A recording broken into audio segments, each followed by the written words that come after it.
Hey YouTube, it's me, Brianna. So again, it's been a while since I've done a video, so I'm just going to go right ahead and get to it so that I don't waste anyone else's time.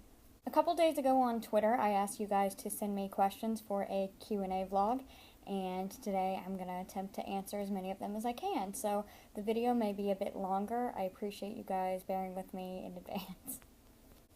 Okay, the first question I got was, how did you go about getting your audiobooks produced? For those of you who don't know, my one-act play Touch is also available in audiobook form, which is super exciting. I did have Blood and Water in the works at one point in time, but now that I'm planning a re-release, I really want to make sure everything is perfect and, well, nearly perfect, up to my standards at least before I move forward with it. Anyway, you'd be surprised to learn that producing an audiobook actually, from the writer's perspective, or the creator's perspective anyway, isn't that difficult. You have to audition people and you have to provide a script, and it's important to know going into it what you're looking for so that people aren't wasting their time. But with Touch, I went after someone and he recorded for me and it was perfect, so I don't really have any complaints. The guy I chose for Blood and Water was great too, and I hope he's still going to do it. I haven't heard from him in a while, but again, I did just tell him I was doing the re-release, so maybe he's just biding his time. If you're worried about money, you can also set it up so that it's royalty share, which is what my books are right now, so that every time I sell an audiobook, I get a portion and the actor or the voiceover artist gets a portion, which is great because then I don't have to front any money because, as most of you know, I don't have a lot of money to go around. Those of you who have read Blood and Water know that that work is very important to me because I wrote it when I was going through a difficult time. I was working through the loss of my grandfather. He is my first grandparent to pass away, and he was one of the closest people to me to die, and that just was really difficult for me. And writing was one of the only ways I could process my grief and work through it. As a result, Blood and Water is mostly about coping with tragedy and dealing with widespread trauma and how it affects mental and emotional well-being and human relationships. Human behavior is a big deal to me, and human psychology is something I really want to explore in my works.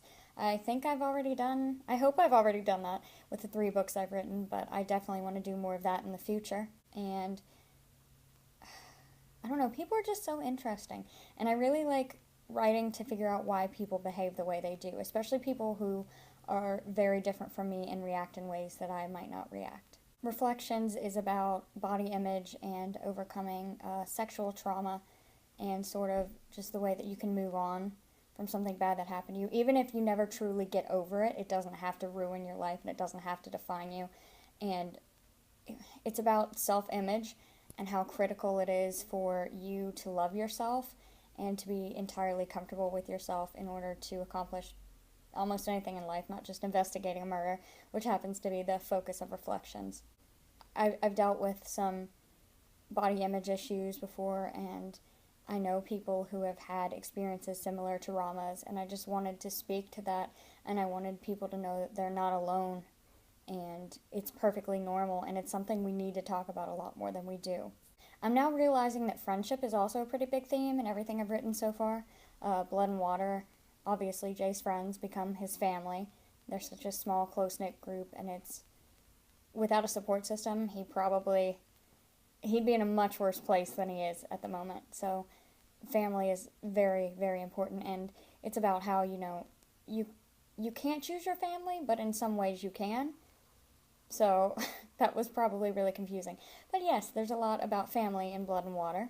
There's a lot about friends in Blood and Water. In Reflections, I tried really hard to highlight the importance of female friendship because Rama does have a female best friend at the beginning of the book, and they kind of don't really see eye to eye. And Rama's relationship with Myra is really superficial, and you don't come to realize that, I don't think, until about halfway through the book or more. I just wrote it, but I can't remember.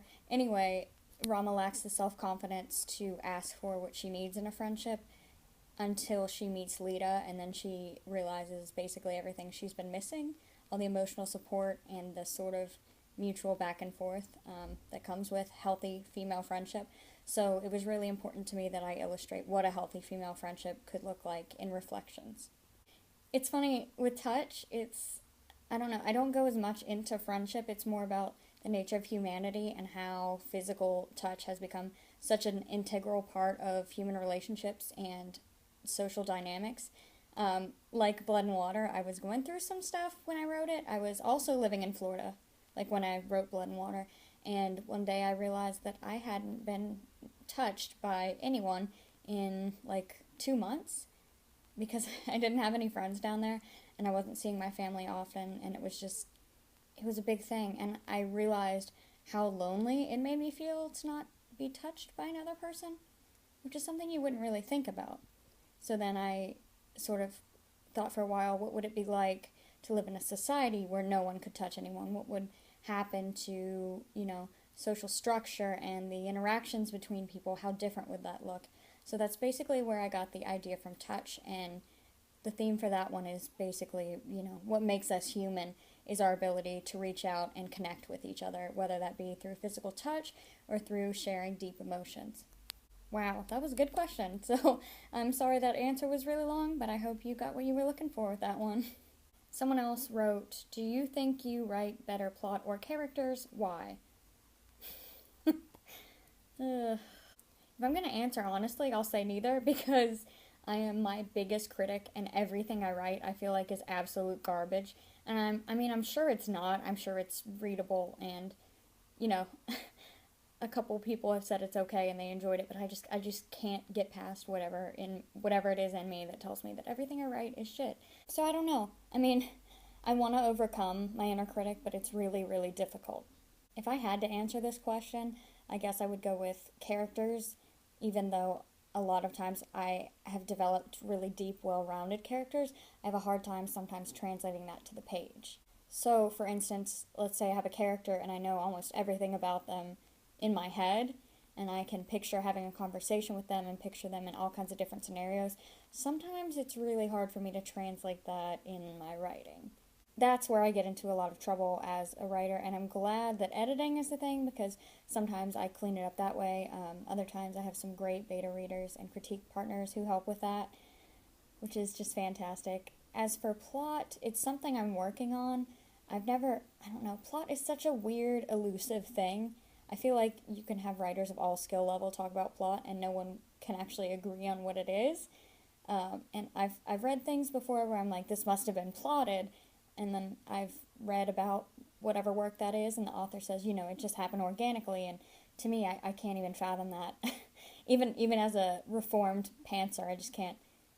Plot's difficult. Basically, I don't feel like I write good plot. I feel like my characters are okay, and I'd like to work to improve both of them. Who buddy? The next one is, what does your world building process look like? And that is not a complicated question. That's a simple question with a complicated answer, because I've already done sort of a blog post on it, but I don't know, I haven't talked about it at length. Basically, when I wrote Blood and Water, I did very minimal world building because I was heavily depressed and just tired all the time, so I mostly just put words down. I didn't do too much planning because I didn't have the energy or the motivation. When I got to reflections and I was developing my own sort of mythos of shapeshifters, I had to really sit down and do some thinking.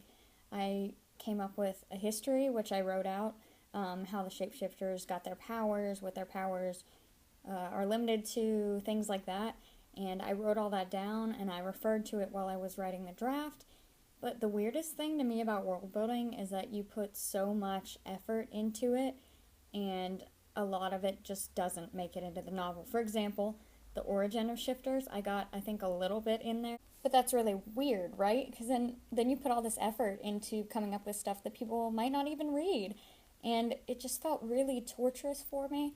And once I was finished, I enjoyed it. But while I was going through the process, it felt like someone was just holding me at gunpoint. And writing a series now, I'm having to do a little more world building, and it's really hard. People who can write sprawling epic fantasies, you just impress the hell out of me, because it's probably one of the hardest things I've ever done with regard to writing. Okay, another question is, what was the spark that made you decide you wanted to write? Oh man, okay, have to go way back for this one. So when I say I've been writing for about as long as I can remember, I mean about as long as I can remember. I think I was in kindergarten or first grade when I made my first little book. It was just like a bunch of sheets of paper stapled together. I think I had some pictures and the loosest story possible. And I don't know where that came from. I have no clue. I mean, playing make-believe, I guess, as a child sort of set that up. And then all the reading I did, I just really like creating my own worlds and my own scenarios. So I guess it just is kind of natural. I don't know. I wish I had more of an answer to give you or a better answer to give you or something, but that's all I got. Thank you to everyone who sent in questions. I hope I answered them in a way that made some coherent sense, because I know I got a little rambly and long-winded there for a bit. Thank you guys so much for being here to support me and read my books and watch videos like these. You're great, and I love you a lot. Don't forget to comment, like, thumbs up, subscribe, what have you. Share this video with your friends. That would be so cool. And if you have any ideas for further videos, you can let me know in the comments below. I'll see you next time. Bye!